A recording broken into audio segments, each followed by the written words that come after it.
Hello from Tennessee.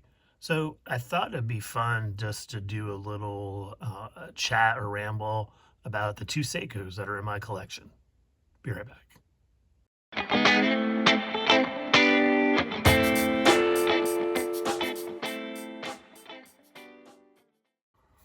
Okay, I'm going to do a little bit of a ramble on these two watches here. These are currently the only two Seikos in my collection. Of course, the very iconic SKX007 and a newer arrival to the collection as well as to the line. The Prospects line is this SRPB 383, which is GMT on basically the MM200 architecture there. And so, very excited to have both of these in my collection. You can obviously see that aesthetically, at least on the dial side, a little bit of the Seiko thing going on there. But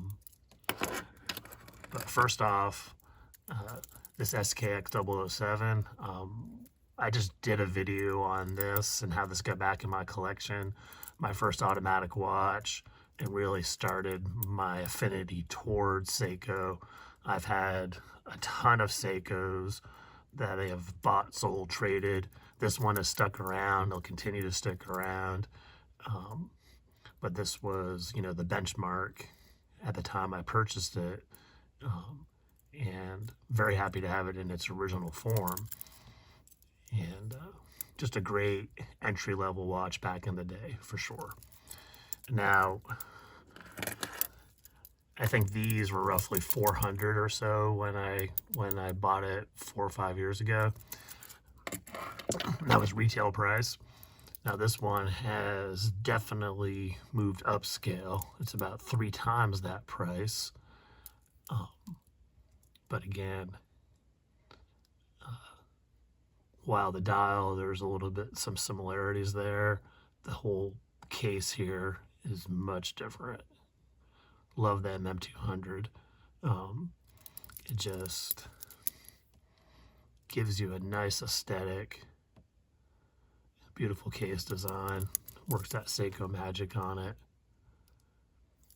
They both have the 4 o'clock crown on it. So again, some very good similarities. Obviously this one's a GMT instead. Love the way the GMT is there.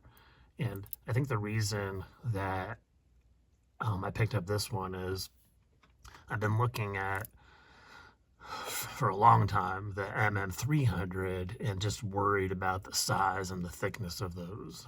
Great looking aesthetic, and this has that vibe to it. So I think these complement each other super well.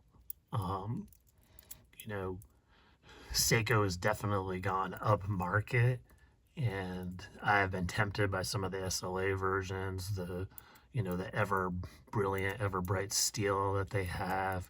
It's just they're expensive. I got a really good deal on this one, so I'm super happy to have it added to my collection. It's made it into my work rotation,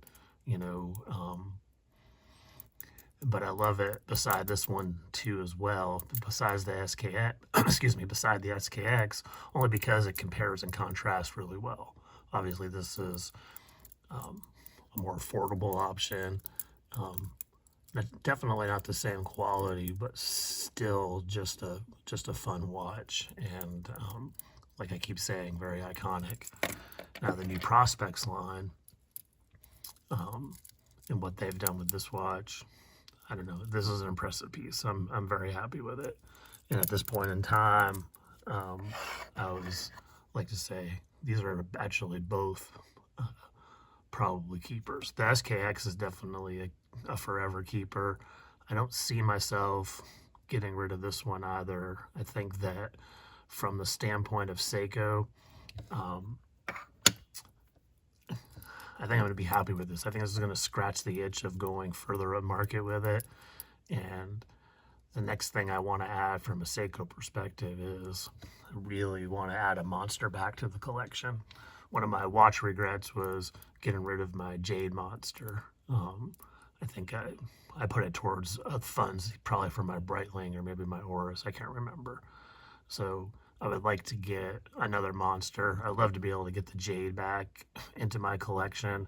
I just don't want to pay 900 or 1,000 bucks, which they're going for now. So I'm sure Seiko will come up with another monster that I will enjoy and pick up at some point in time.